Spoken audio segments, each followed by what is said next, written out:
So if everyone will take a seat, we'll get started. My name is Emily Rogan. I'm the Chief Operating Officer of United Policyholders. Thank you all for coming tonight. We're a nonprofit organization. There's our 501c3 status number. We've been around for 25 years, and we are not funded by insurance companies, simply donations from individuals and businesses and hopefully foundations. And we have a huge volunteer corps that support our work. So we're a small organization, but we have lots of volunteers, and we have some great ones here tonight. If you have not yet gotten a copy of the Yellow Book, we have brought more tonight. Please feel free to pick up a copy. Our Ask an Expert forum is an online way for you to ask your detailed questions or specific questions. You log in, so they only see a username. And through your username, which you can create to be whatever you'd like, our experts are then just see your questions and can answer them. And they are, again, volunteers who donate their time to answer questions, usually professionals. And then again, our website, uphelp.org/North Bay Fires, is where we're putting all of the information, like upcoming workshops, the recordings, as well as any sort of publication that will support a workshop. Okay, and then this is a new one. We launched our survey. So between now and the 6-month anniversary of the fire, we are going to be asking you to fill out a survey. Just one person can do it from each household, and the point is to make sure that we're collecting data about how the recovery process is going. It's about 20 questions long, so it's not too bad. It takes about 10 minutes, and it'll really help us gather a lot of information about the pace of recovery, what issues you're seeing, and hopefully be able to let us provide you with more detailed information about what you need to, what you'd like more information about. So please, it's www.uphelp.org/survey, and it's also on the handout, so you don't have to memorize it. But we hope that you'll take about 10 minutes to help us, and in turn, it'll help us make sure that we are, giving you information, and then we're also going to do a similar survey around the 1-year anniversary so we can gauge the pace of recovery and see if things have gotten better or smooth out some of the issues that we see. So I'm going to invite Gabe from the city to talk about the permit centers, and then we'll get into the program. So thank you. Good evening, everyone. My name is Gabe Osborne. I'm the Deputy Director of Development Services. I do end up seeing a lot of familiar faces in these meetings, so it is good to see. I just wanted to give a brief update on what we're doing with our Permit Recovery Center. I know probably quite a few of you have been there. So it was set up back in the end of November to assist in the rebuild process, and it is only serving the fire damaged area. So we are open from 8 to 5, and it is 5 days a week. And some of the services that are actually being provided there is obviously it's the mechanical nature of processing a building permit and issuing a building permit. And we will do inspection services when you rebuild, but I know a lot of people aren't ready to go down that road yet. So one of the more important services that we're providing is really consultation services. So if you have any questions, and it could be about code changes, because I know that is a big topic these days. People trying to determine the amount of code changes that each individual lot needs and pin those down to work with the insurance company. We can assist with some of those questions.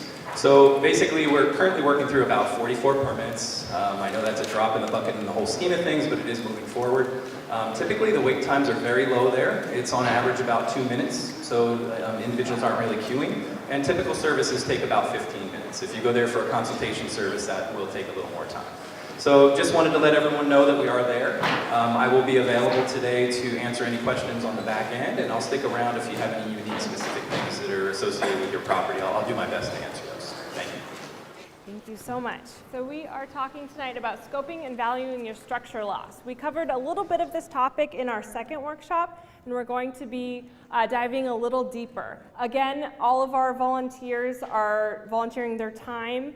We don't warrant or support any of the services, and also we don't give legal advice. I'm not an attorney, so it's very easy for me to not give you legal advice. We're talking about your dwelling coverage, and again, this is the big ticket item on your policy. I want to make sure everyone has a copy of their full policy and has made a copy of it so it's a working draft so that you can write up all over it. Because while you have the big number in your policy, you also have all these extras inside. And our volunteer tonight, Steve Price, who is a fire survivor himself, came up with this graphic to show you about how much more is hidden in the policy. And he did this from his own claim. So using very round numbers, you can almost double the amount of your big ticket, your coverage A, by adding them all up. So especially when we're very tight on coverage and we know that there's underinsurance, it's really important for you to advocate for yourself by making a copy of that policy and really trying to go in and find every pocket of money in there. So the dwelling claim process often starts with the estimate that your adjuster pulls together. So he's pulling a scope of loss together using a computer software called Xactimate. And we're going to go into Xactimate in good detail so you know exactly what they're using. And then what it is, it'll give you details by materials, the amount of those, the quantities, and the costs of both the materials and the work needed for them. It is more detailed than a bid. So if you've gotten a bid from a builder, they're going to look a little different. So when you're negotiating, you really want to compare apples to apples. And knowing what the insurance company is doing and what they're using will help you do that. So the first check that they give you is just the starting point. We're hoping that everyone's gotten some sort of large check from their insurance company, and they've most likely pulled this together by using Xactimate to create your scope of loss. But that's just the starting point, because what you're entitled to is your policy limits, and that's why we really stress to know what those are using all of the little formulas within the policy. Xactimate is an estimating program, but it's mostly controlled by insurance companies. They set what the cost of each material is, and while they do update it monthly from time to time, your adjuster has to rerun the software to make sure that those updated prices are in your estimate. And then remember that we're talking about humans who are putting this in, so there's always room for human error, and you have to have knowledge of this software program to know how to overwrite different costs or to add certain things to the estimate. Xactimate does not do a lot of things, so there's always this concern that when we have big disasters like we do here, that a lot of the demand that is put into place and a lot of the things that only come up when we're talking about big federally declared disasters aren't accounted for in this software. So there are a lot of holes in it, and that's why it's important that you know that you can negotiate to get that amount to a higher level. And so you do that by helping your adjuster get as much detail about your house so that they can put it in as much detail to create your scope of loss. And on the left here, that is what the scope of loss looks like. That's what it comes out as. It is, there's a description of what the item is, how many of them, what it costs, and a total. So it's quite detailed. It is a little hard to read, but when you give them information, they can add more items to it or different quantities, and that will increase the cost, which will then increase the estimate that you have so that hopefully your big ticket check will be larger. And then also there are detailed floor plans. So if you haven't done this already, and I know it might be hard, but really try and draw them out of what your home looked like before so that they have as much information as possible. And then we're talking about comparing apples to apples. So we want to make sure that you have your own scope and your own estimate, and whether that's a builder's estimate or you hire someone to do a proof of loss, or you are just collecting the documentation to give to your adjuster, you want to make sure that you have as much as possible as well. And you can ask for them, the insurance company, to pay for a scope of loss to be prepared through the claim preparation expense if you have that in your policy. And that's usually not included in your policy limits. It's more of a tool, a pot of money that the insurance company has access to so that you can compare apples to apples. Because if they just have something, and especially if your insurance company's used appraisal as the method of putting together that first check, then this might be something you'd want to ask for. But keep in mind that real life builders don't use Xactimate. So that is why you would ask for your insurance company to create an estimate using Xactimate or to pay for that to happen. And the point is to keep your claim moving forward. So if everything's going along and you feel like your first check was reasonable and you know that you're going to reach your policy limits, then keep moving forward. But you want to make sure that you're aiming to get an agreement with your insurance company of what they will pay out. And the biggest thing is that you don't have to rebuild your home exactly as it was, but you do have to negotiate with your insurance company for the cost of what it would cost to rebuild your home exactly what it was. And you're able to then figure out, if you have an estimate of what it would cost to rebuild your home exactly what it was, with your insurance adjuster, you'll be able to isolate if there is a difference in how much or the quantities being used, or if we're talking about the price. And so once you're able to compare apples to apples, you'll be able to negotiate and move that number higher. And we'll get into strategies on how to do that. And then again, the dollars are in the details. So if you have the first estimate from your insurance company, make sure you can always go back and add more detail. If you feel like you're in a clearer headspace than you were when you first gave the description of your home, or if you've acquired new pictures, you can always go back and ask them to add in more detail to the estimate that they are putting together, to their scope of loss. But again, don't exaggerate or pad the claim. That usually doesn't need to be said. And then this is a sample letter requesting copies of your claim-related documents. So if you're not sure if they're using Xactimate or if they've used the appraisal method to come up with your estimate on how much it'll cost to rebuild, ask them how they came up with that number, and you can ask them for the claim documents in your file so that you can see what their Xactimate report was and how much they've put together. And then also, from that point, you'll be able to identify any errors, whether it's square footage, that can be a common error, or also just different quantities, or maybe they're missing something very obvious. You want to make sure you do that. Now, if that sounds like you need more documentation, if you're not sure, you can always pull different plans. You can go to the building department. Again, more photos. We also have, oral descriptions if you want to talk to them. And if you have a new adjuster, if you get another adjuster rotating in, this is a good time where you'd be able to make sure that you give them a description if you think that there is a gap there. There's Google Earth, which is another resource, but keep in mind they have updated the map since the fire, so it can be a little sensitive. So make sure you're okay when you're going onto Google Earth. Eagle View and Draft Tech are also other services where you can pay a small fee or so. I think one of them is around $80, and they can come up with all the dimensions and descriptions. So if you're unsure that your insurance agent or your insurance adjuster has all the information, if they've calculated it without using an Xactimate estimate, these are some of the ways that you can provide additional documentation to make sure that they include everything possible. And then also Zillow, there's also information on those websites. Okay, so who can you hire to help you with the scope of loss if you need to?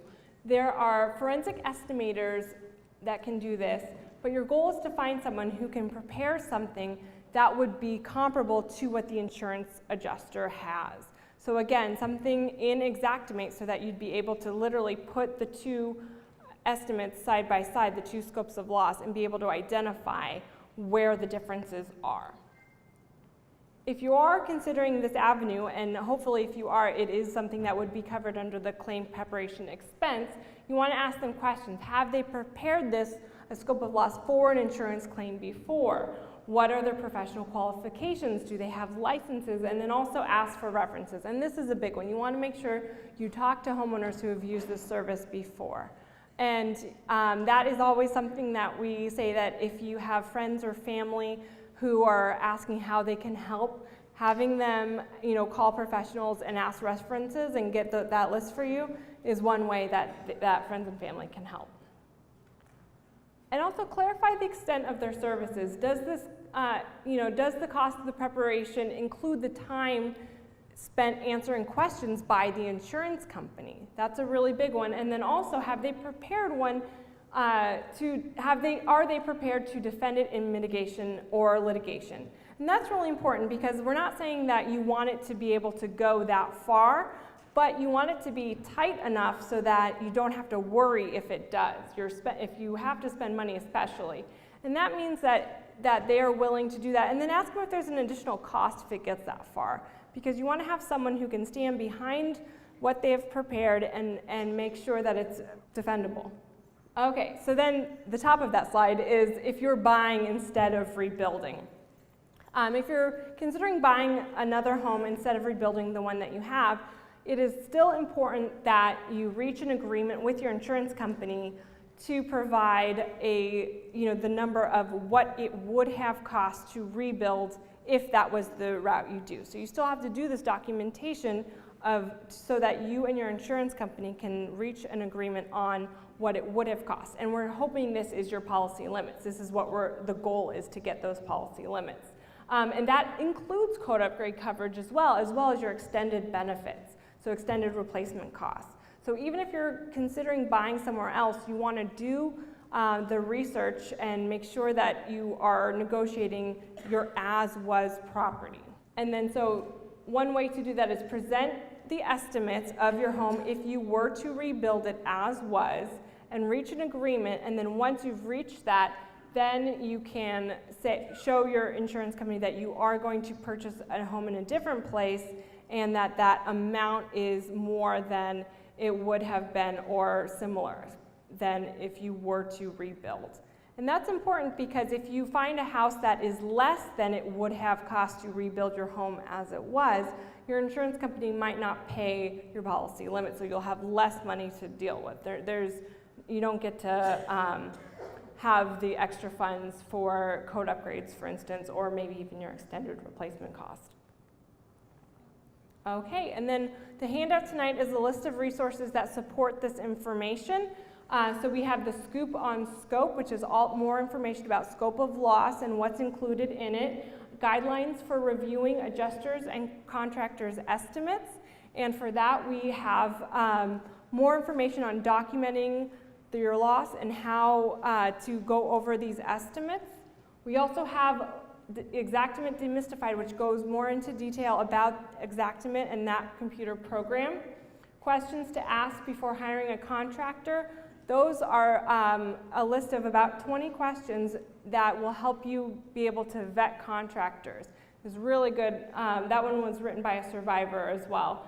And then also samples. So if you want to look at what a sample scope of loss looks like, we have that on our website, a trade summary breakdown, and what that one does is it lists a lot of what these subcontractors are so that you'll be able to have the whole list and be able to identify what work goes into a rebuild.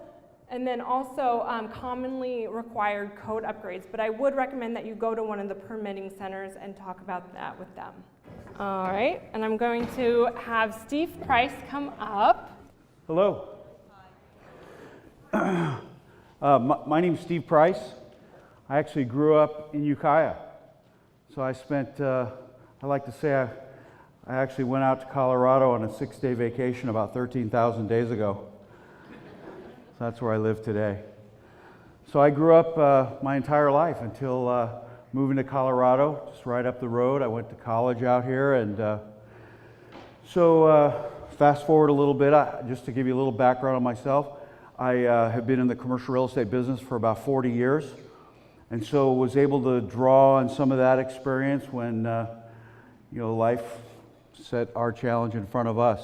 In 2012, we had something called the Waldo Canyon Fire in Colorado Springs. Took down about 500 houses right in my neighborhood, and ours happened to be one of them. So I know that everyone's a little different, but I have a pretty good idea how you feel. The reason why I'm here, gang, is this. I've got one of those personalities where I was determined. I had the resources, the time and the talent to make my life's mission to make sure I was treated fairly. And I'm a believer that most insurance companies and the adjusters really want to do the right thing. I just happened to kind of run to a buzzsaw. So that was a situation where initially my personality took over, and I'll tell you, initially I was a pretty angry guy. Today I just want to be the happiest person I know. Okay? So I remember in going through this process, about a year after the fire that affected us, there was another fire in Colorado Springs. So my wife and I led a series of these kinds of workshops. We did 11 of them in about 11 and a half or 12-month period. I'll never forget the first thing that I said, because I didn't really know what I was going to say, but I'll never forget it. And what I told the people then is, everything in life gives you an opportunity to demonstrate your character, including what we've just been through, right? Your kids are watching, your family's watching, your friends are watching. So if you've got that little thing inside you like I had, where I was angry and frustrated and all those things, take a step back. You know, it's going to get better. Just a few minutes ago, I was texting a friend of mine. He actually went through Katrina. And he said to me, he said, hey, tell him life gets better, right? So I just want to share with you a little bit of my successes and how it worked for us.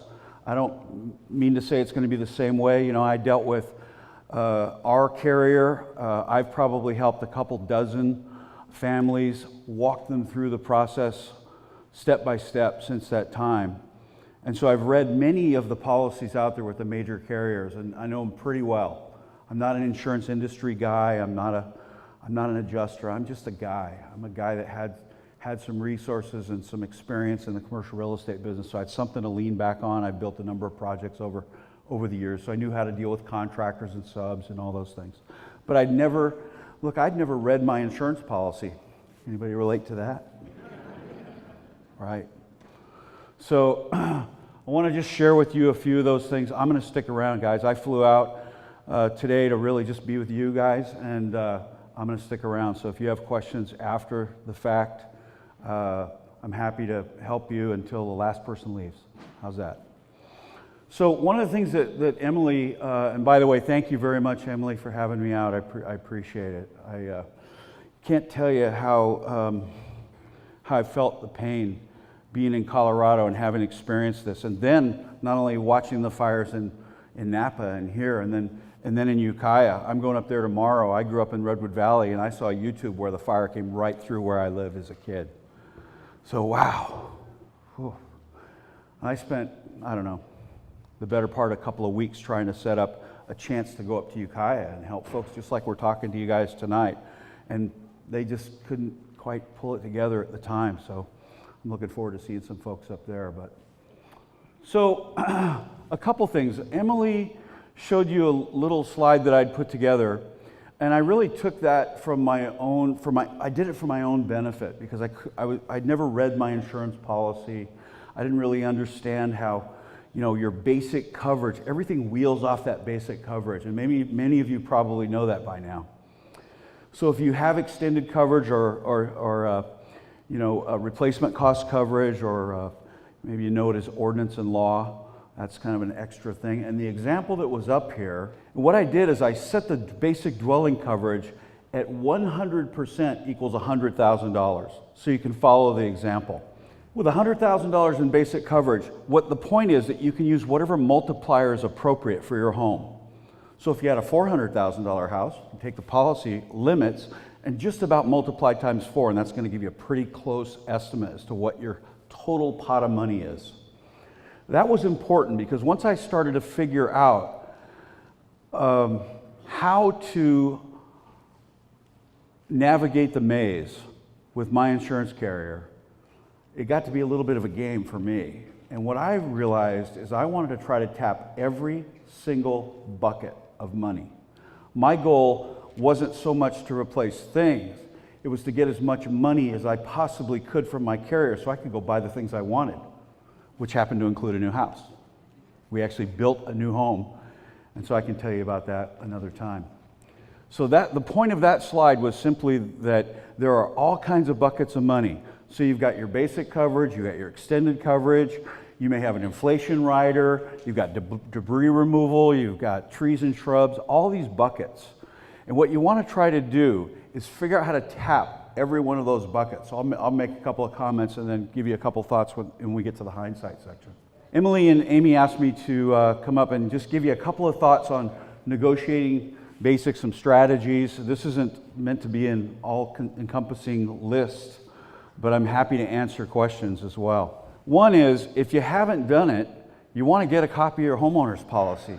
One of the first things that I did, and I was fortunate because being in the commercial real estate business, you know, we've experienced some pretty significant losses.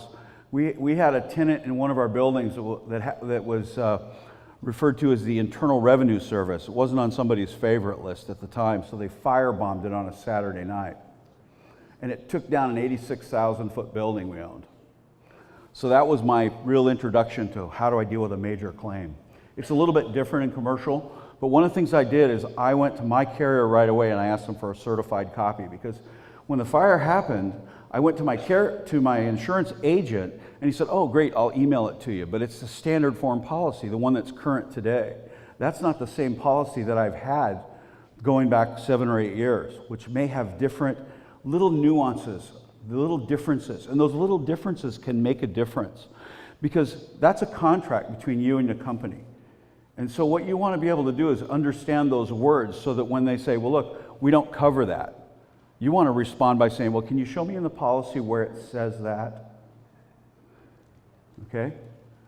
Or if it's ambiguous, use that to your advantage. I'll cover that as well. So get a copy of your policy, and if need be, ask for a certified copy. Here's a little personal experience. When I got my certified copy, of course it's kind of a pain for the carrier to do this because they have to get somebody who's an officer in the company to certify that it's a true and accurate copy. Well, what they did is they actually included 2 riders that had nothing to do with my policy.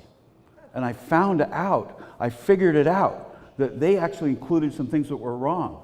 And so it became a body of evidence to show that they weren't being as detailed as they could be, so that if I had to get tough, I could do that. I'll give you some tips about that a little later. So that's my own personal experience. All right, I've discussed a little bit about going in and grabbing those buckets. I'll use an example. Initially what happened was my adjuster said, well look, we'll pay out on this debris removal portion of the claim, debris removal.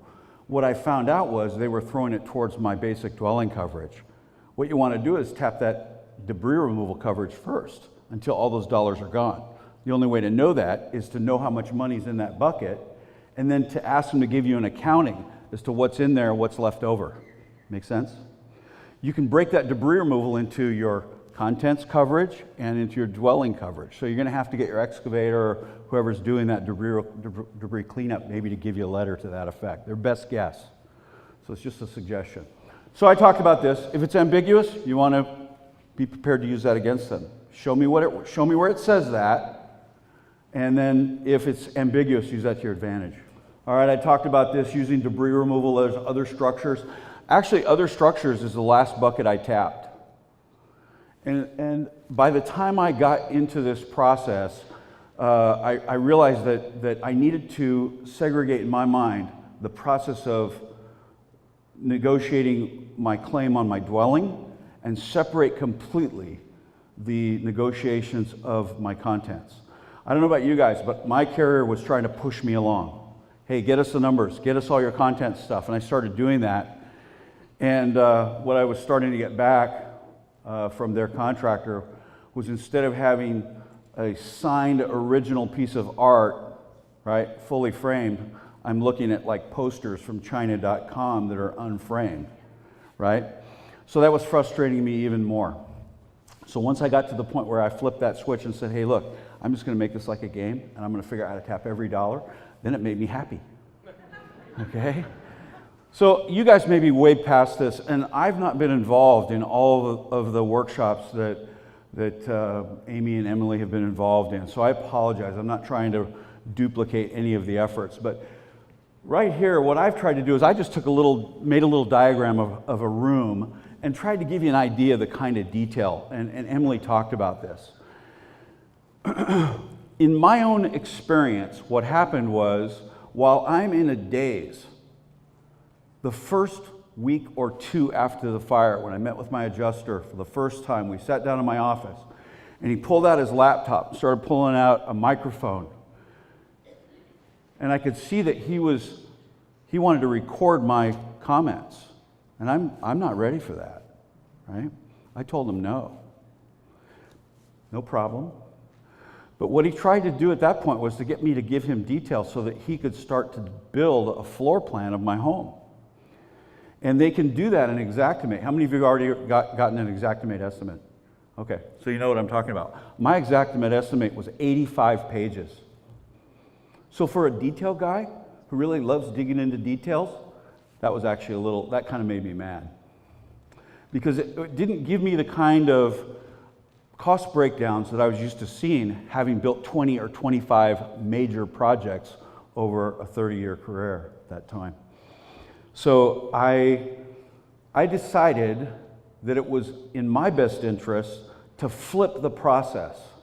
And that is, I wanted to go in and create my own floor plans with my own detail so that I had absolutely clear memory and good recollection of what my house was all about before I sat down and gave them any description. That way I didn't forget things like, oh wow, I put hardwood floors in there, I had custom paint in there, I put crown molding in there, I did all these things. I had all these window coverings and blah, blah, blah. So my recommendation is, before you get to that point with Xactimate, if you haven't already done it, and even if you have already done it, my recommendation is go in there and just put together a little detailed floor plan. You'll be surprised how 6, 7, 8, 9, 10 months later, you'll wake up in the middle of the night and say, oh, I forgot about that.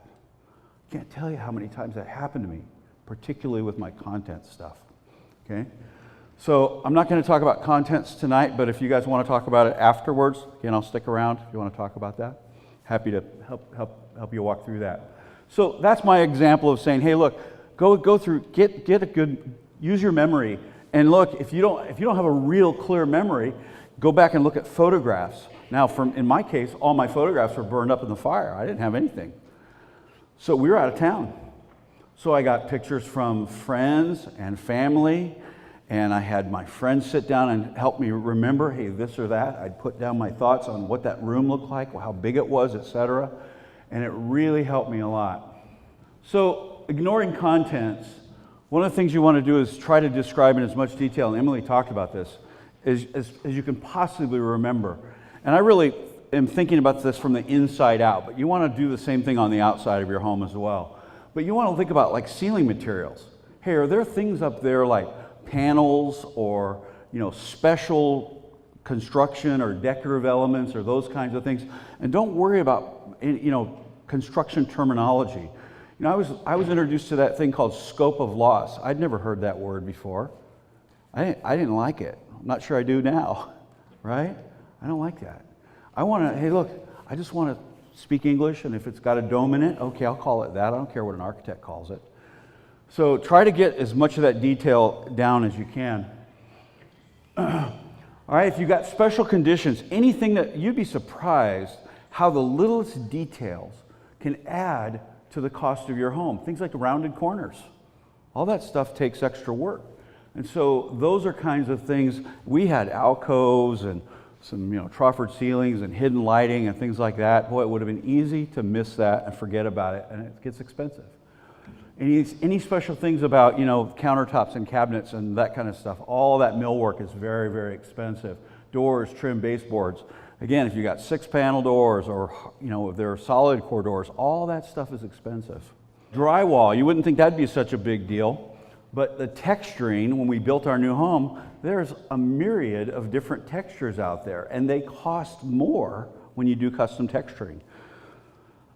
So those are just some thoughts that I'd put together. Lighting, windows, all that kind of stuff. Any attached appliances, and again, maybe many of you are already past that phase. But try to go through and build a mind map of as much of your house as you can possibly come up with.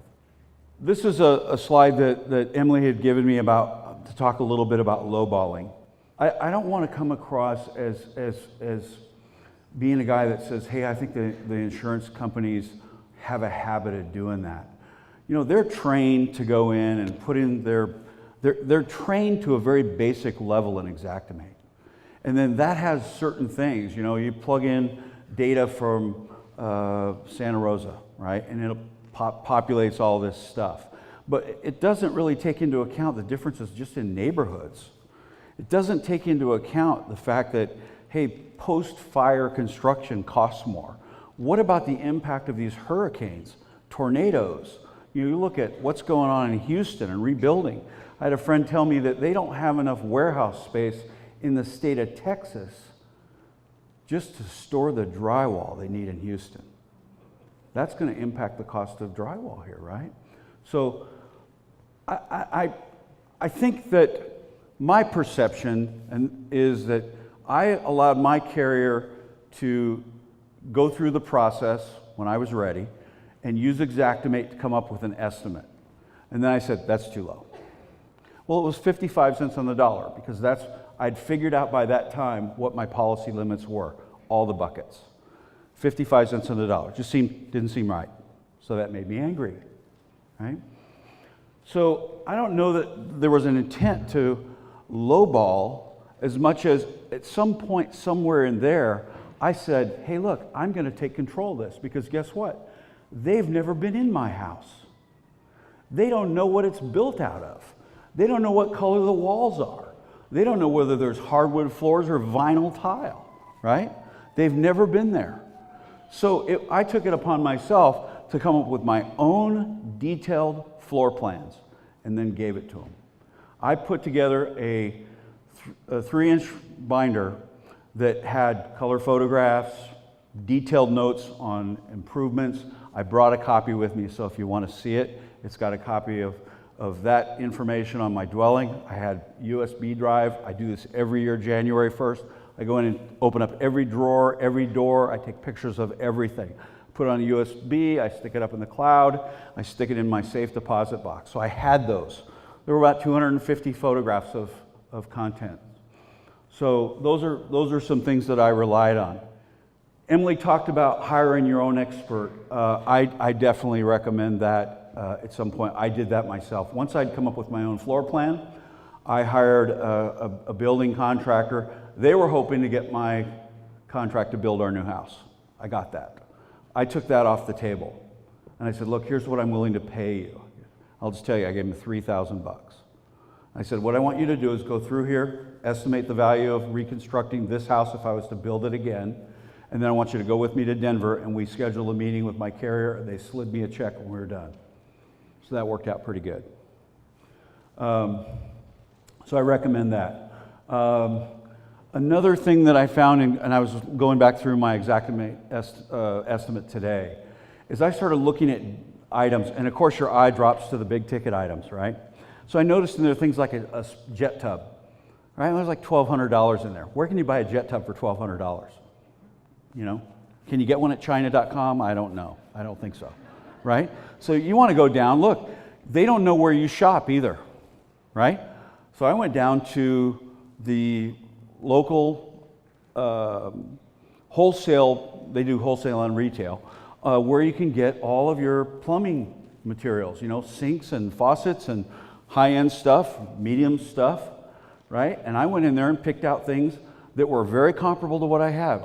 I'm exactly on Emily's page. You don't want a pad. Guys, if you try to play a game with that, guess what? Invalidates your entire claim, right? You don't want to do that. You don't want a pad. You don't want to play games with that. You want to be truthful and honest. You want to be able to look somebody in the eye, hook up to a polygraph, and say, hey, look, this is very comparable to what I had, right? So a jet tub, $4,000, not $1,200, right? I made a conscious decision to not replace some things, like a hot tub. I didn't want to do it, but guess what I wanted? The money. So I went out and got an estimate for a new hot tub, same brand, same model, same dealer. And I remember looking at the Xactimate estimate today. It was about $2,800. A new one was $15,000. I didn't pay that, but that's what it was. And I got an estimate for it.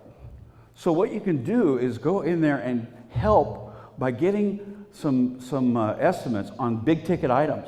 Things like appliances, light fixtures, plumbing fixtures, the things that really start to add up. And you'll be able to, whoops, I probably did that, sorry. You'll be able to make a big dent in bumping that number up to a large degree. Emily talked about this as well. And, any upgrades, you want to detail all that, document everything. So here's the buzzsaw that I've seen people run into. In my own case, I was able to communicate with my carrier. He wanted to do it via telephone when it was convenient for him. That's not an indictment on him. Very busy, right? I decided I wanted to communicate with him how I wanted to communicate with him, when I wanted to communicate with him. But when I got to a point where I realized, hey, here's a game that I'm going to play, I put everything in writing. And so what I did is I used my Outlook contact manager to send emails, and then I used key words in those emails or in the subject lines. And then I made a list of them. So if I was dealing with landscaping, or if I was dealing with cabinets, or countertops, or whatever it might be, I put those keywords in there, and I went back and I added it to my list of things. And I can't tell you how many times I relied on those kinds of things, because I like emails that go out, come back, and then you've got a chain. You can read the whole thing. You know what I'm talking about? Yeah. What happens is he likes to break the chain and start a new subject line. So all I had to do is go in and use my keyword and look up countertops. Does that make sense? Made it great. I can't speak for every carrier. I know USAA uses an intranet. So if you got a USAA, one of the problems with that is, no indictment on them, they're a great carrier. Lots of people in Colorado Springs have them because a lot of military there. There's nobody to talk to. So that was an issue. So I recommend documenting everything, organize, put it in a file, put it in a notebook, have an electronic copy, have a paper copy. If you've got newer things, what happens is they like to say, well, look, your house was 35 years old, so it's depreciated this much. You've heard the term now, ACV. You heard that? Actual cash value. What's that? That's another term I hate, right? It's a depreciated value. Does that make sense? Yeah, then it makes sense. So look, if I put in new carpet, I put in new Berber carpet 2 years ago, it doesn't need to be depreciated by 35 years. Does that make sense? So you want to think about those kinds of things. Hey, I did a remodel on the kitchen. It's got new cabinets, got new countertops, those kinds of things. You want to make sure you have that conversation so they don't over depreciate those assets. I already made the comment, hey, only you know the condition of your home. In my case, I even called my agent and said, hey, did somebody go by my house and, do a drive-by? He's like, I don't know. They didn't even know if they saw the outside. They definitely never saw the inside, let alone all my stuff. So only you know the condition of your home. That's a real secret weapon, I think, is you know the condition of your home, and I recommend, hey, create your own estimate of value on what it costs to replace what you had, ignoring what you'd want to build or buy or whatever it might be. Replace what you had. Document it to death. Do as much documentation as possible. And then let them figure out how to match. They say, well, when we got down, my builder and I went to Denver, met face to face.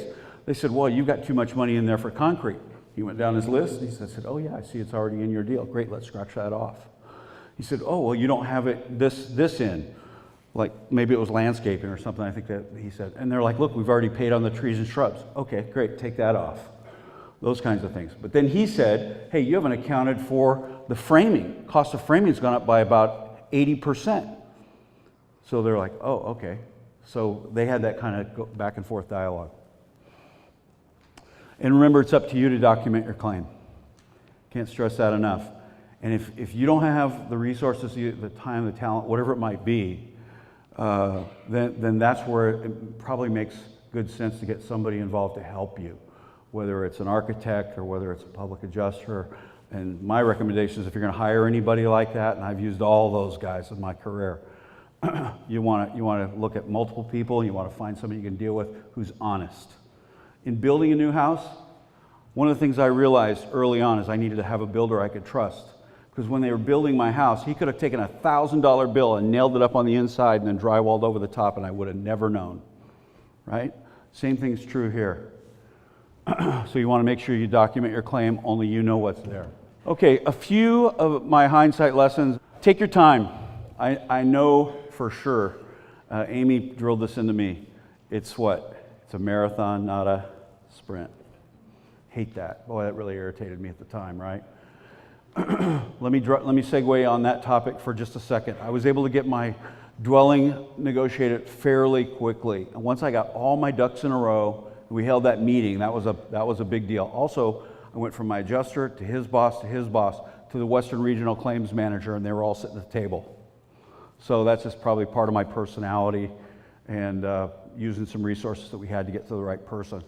But one thing I can tell you about taking your time, in my policy, I had 365 days to document my claim. Many of you probably have similar language. I don't know about you. Has anybody been through a denial yet? Oh, sorry, we don't cover that. Anybody? I'm sure you have, right? Here's my experience. Denied 7 times before they paid. 7 times on average. So initially, angry Steve, right? I want to be happy Steve. So I documented the heck out of it, and I was persistent. I was politely persistent. But, look, it's just a business relationship. And so you don't want to rush it. When it came down to it, just to segue out for a second, I had 365 days to document my claim. I already done my dwelling. I'd covered all those buckets except ALE, my additional living expenses, and my contents coverage.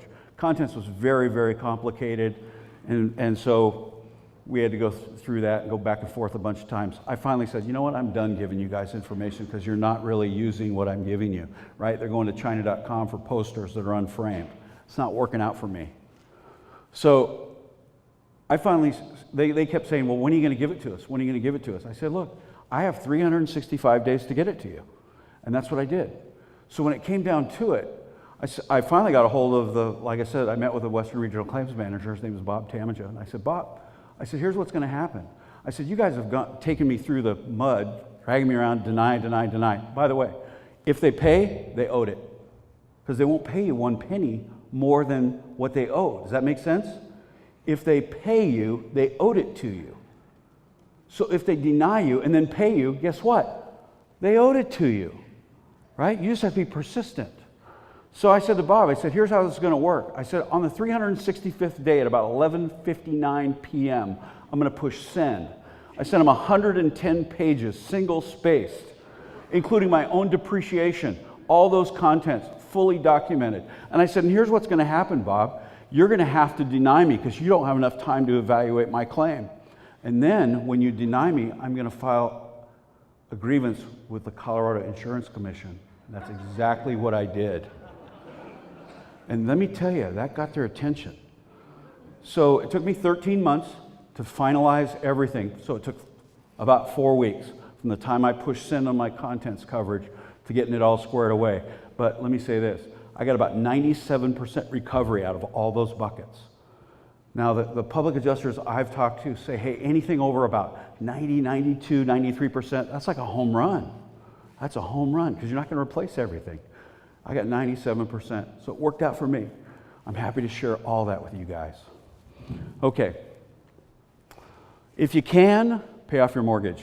So for us, we didn't owe too much on our home. We'd been there in a while, but it was our dream house. And what they gave me was 50% of my contents coverage right off the bat. Immediately took it down, paid off the mortgage, and then all the rest of the checks came directly to me. Made it much, much easier. So if you can do that, that's really simplifies the process. I talked about documenting everything. And again, if you go through a delay, denial, look, that's just, to me, one of the first things you want to do when you get denial. That's a delay, isn't it? If you're denied, because look, you're not making a claim unless you think you're owed it. Does that make sense? If you think you're owed it and they deny it, then it's just up to you to provide more documentation. And that's how I looked at it. You're going to pay this. It's just a matter of when you pay it. And so what happens is you want to use that policy language in there to your advantage. Hey, it's ambiguous or whatever it might be. And I'll give you one example and then I'll shut up.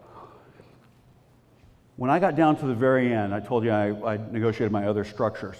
I put in a claim for some landscaping items. And then my adjuster said, no, we've already paid you on our trees and shrubs. I said, well, look, I've read my policy. It says you're going to pay for walls, retaining walls, those kinds of things, right? Retaining walls. So we had big granite boulders that were part of our retaining wall. So I made a claim. He said, well, where are they? I don't know. They might have got covered up when we pulled the foundation out. I don't know, but my retaining wall's gone. So guess what? They paid on it. So I took that as a signal. They paid me on my big rocks. Maybe I can get them to pay me on my medium-sized rocks. So I had, pavers, right, in a couple places around the house. So I made a claim for that. They denied me. And I said, wait, you paid me on your big rocks. How come you won't pay me for the medium rocks? Guess what? I got a check. So I thought, well, if they paid me on the medium rocks, maybe they'll pay me for the little rocks. And so the little pea gravel you have, you got the metal stripping around that stuff. I put in a claim. It was $1,600 and something. And they denied me. And I called Bob Tamingen and I said, you guys just made a fatal error. I said, you paid me on your big rocks. You paid me on the medium rocks. You're going to pay me on these little rocks.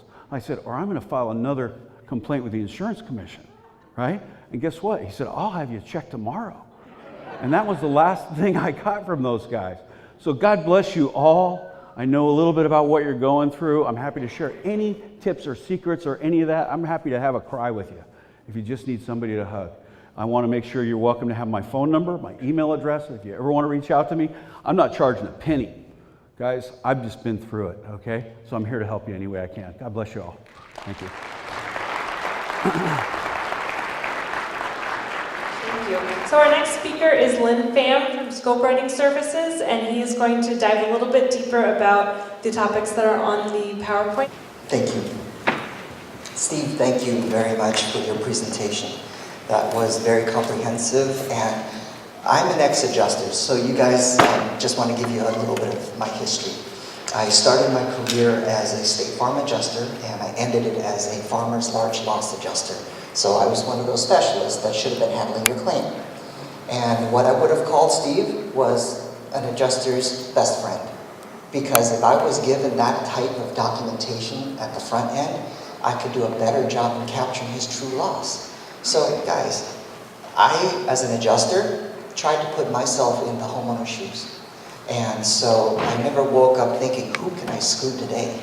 I wanted to do a good job. I wanted to provide the policy coverage and fulfill the promise, which is what your policy is. It's a promise. It's a promise from your insurance company to be there for you in your time of need. And this is your time of need. And so I took my job very seriously, and I understood how important it was.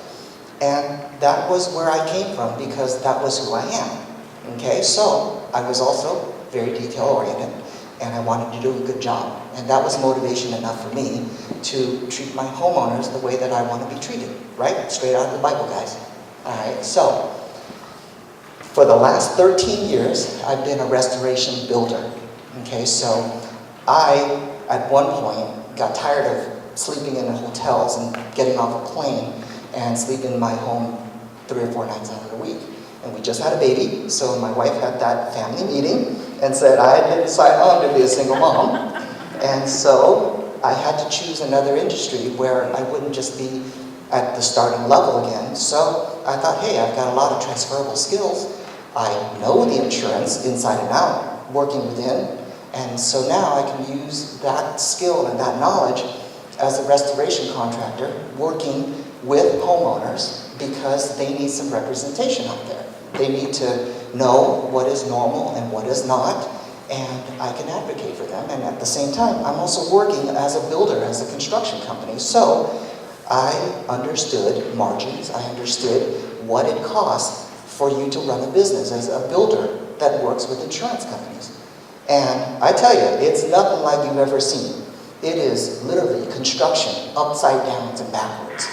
Because where else would you get somebody, an insurance carrier, and a homeowner ask you, hey, do my repairs, and then afterwards we can figure out the cost and we'll pay you then. That's what it is, working with the restoration industry, guys. And that's what the insurance carriers count on, and they control that. So you're right, Steve. They control a lot of things. And their leverage is over the restoration contractors, because they promise volume. They promise that they'll work with these builders if you do things their way, if you provide the documentation they need and the information they need to pay the claim. So on the one hand, if you look at it that way, yeah, they control everything. That's really bad. But on the other hand, listen to what they need. They need documentation so they can pay the claim. So that's key, guys. That's what is happening here. Is the reason that all of you are here is because somehow, some way, your claim is broken down. And you felt like, hey, I'm not being treated fairly. My insurance company is dragging their feet. They're lowballing me. How do I maximize my claim?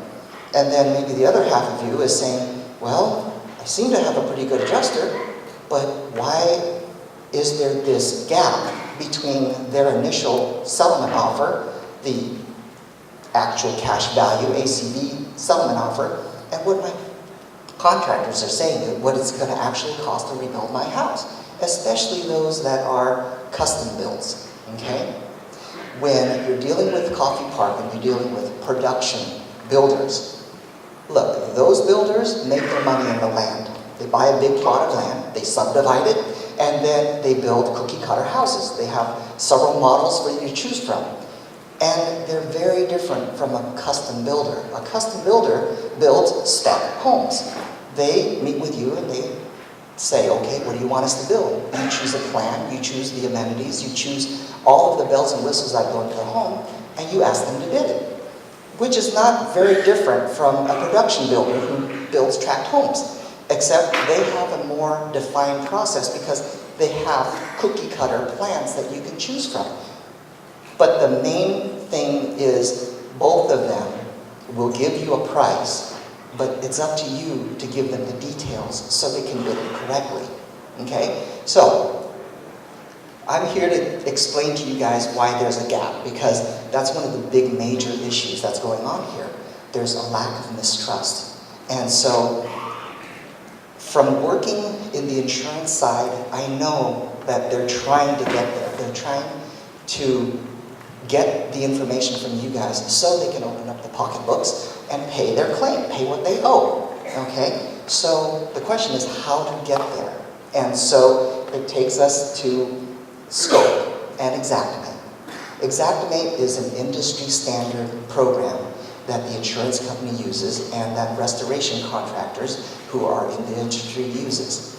And it's only as good as the information you put into it, guys.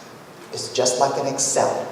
If you don't have the right formulas, if you don't have the right details in an Excel document, how good is it? It's not very good. But if you got the details in there, then it can be accurate. So Xactimate is the standard. And so from an insurance company's perspective, they give you a 90-page document. They say, hey, ours is really accurate. Then you get a builder's estimate that's not in that same format, and they're miles apart. So the insurance company says, no, that's not good enough for us. We need a detailed breakdown so that we can see where we're wrong. Is our drywall number wrong? Is our paint number wrong? Are we missing on your appliances, your light fixtures, your plumbing? What is it? So that's what Xactimate is. It's their tool. And guys, you can't change their mind. Very few times have I come across a carrier that's willing to work with a new home builder's bid when the bid is double what their Xactimate number is. You can see the problem, right?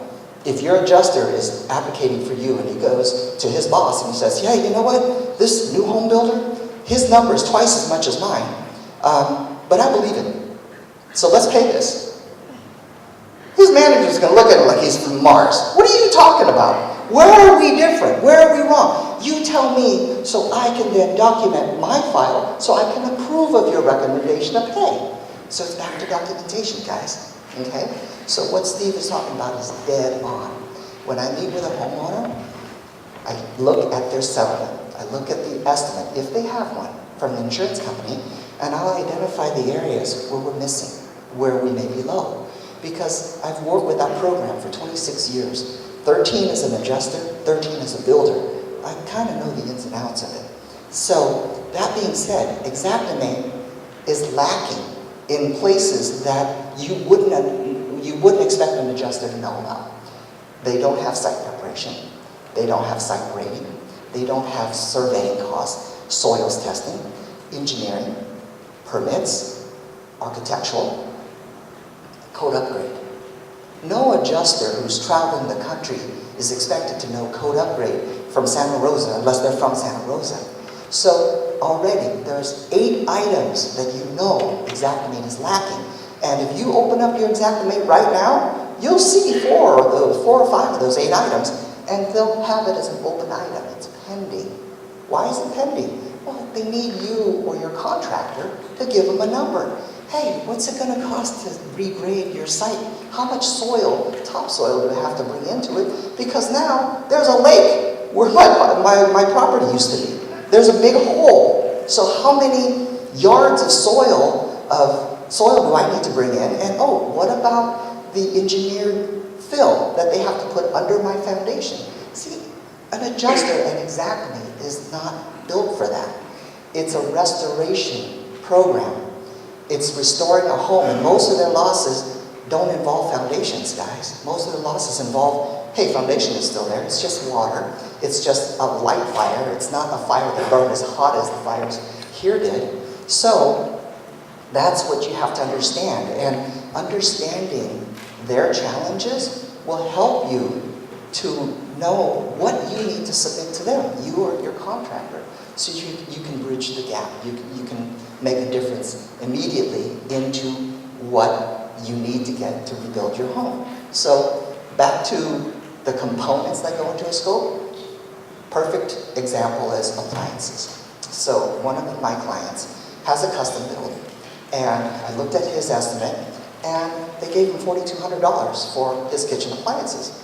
Well, he showed me a photo, and I'm like, that's a commercial range that you have in there. You're a gourmet, aren't you? Mm-hmm. So I'm pretty sure that's probably more like $4,000 or $5,000. Mm-hmm. So that's one appliance. And I just told him, look, go online or go to your appliance dealer that you bought these from and have them update your bids.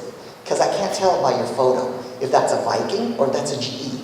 Okay? Only you know that. That's Steve's language. Only you know what you have. Your job is to tell them what you have and then provide that documentation.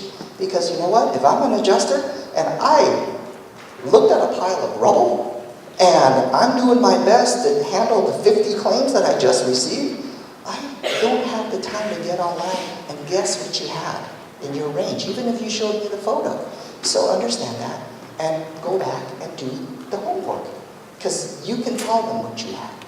Okay? So that's an example of updating your scope. So my homeowner got $4,200. I told him to go online, and he came back with $25,000. That's immediately how you affect your scope. Okay? So common sources of disputes is exactly that. Your Xactimates, your settlements from the insurance company is lacking construction knowledge, and that comes from your builders. He can provide you numbers, what it's going to actually cost to put a sprinkler system in your house, what the other codes that are going to affect your house is, what the site preparation, what your engineering and permitting costs are going to be. Those are the gaps that can help to fill the difference, to gap the difference between their low settlement estimates and what you actually need to rebuild your house. So code upgrade is commonly something that they will pay, but not until the work is done and the cost is incurred. Okay, so how do you know what the cost is if your adjuster says, oh yeah, you have code coverage, but we'll deal with it later. You don't deal with it later. You work with your builder now, and you say, okay, what are the code upgrades that we know that we have to deal with now? Get your builder to put a code estimate together. And then that builder then can contact your insurance company and say, hey look, we understand your policy. Your policy is you're not going to pay this until it's actually done. Because what happens if you guys decide to sell your lots and not build back? They don't owe it, right? If you don't spend the money, they don't owe it. That's where they're coming from when they tell you that's our policy in dealing with code upgrade. But if your builder knows to ask for this amount up front and say, hey look, right now my estimate is it's about $35,000 for code upgrades. And your carrier then gets a chance to say, okay, well, prove it to us. Okay, well, what do you need us to prove it? You know, would my engineer statement work? Would code language from the code books work? What is it that you guys need? And then you can start that. But the key is you have a quantified amount. And once the insurance company agrees to it, now your builder can say, okay, they've agreed to this $35,000. So once I have the sprinkler systems in place and the rough-in work done, now I can call the insurance company. Hey, remember that $35,000 you guys agreed to pay? pay it now, please, because it's in place. Okay, so that's what the code upgrades and the things that your contractor can help you to help bridge the gap to document the claim. On materials cost, labor, we know there's going to be a price surge. Okay, there's just not enough resources in this area to handle the amount of work that needs to be done. If they are going into outlying communities and pulling in subs and getting materials that they have to ship in, there's going to be an increase. That's going to happen. Your insurance company knows that. In fact, a lot of the settlement letters that I'm reviewing from your carriers are saying that. Hey, if your contractor's cost is higher than ours, let us know what it is and we'll address it. That's what it means, guys. It's an open-ended, hey, this is what you've got. That is considering if you're not at your limits. If you're at your coverage limits, then that's all you can really get. Maybe you can get some more code money, but again, what Steve says about knowing your policy, knowing the different pockets that are available, the buckets that are available is key, because then you can meet with your contractor and have him help you in this process, because there's going to be numbers that you can't come up with. It's going to be numbers that come from there. Okay?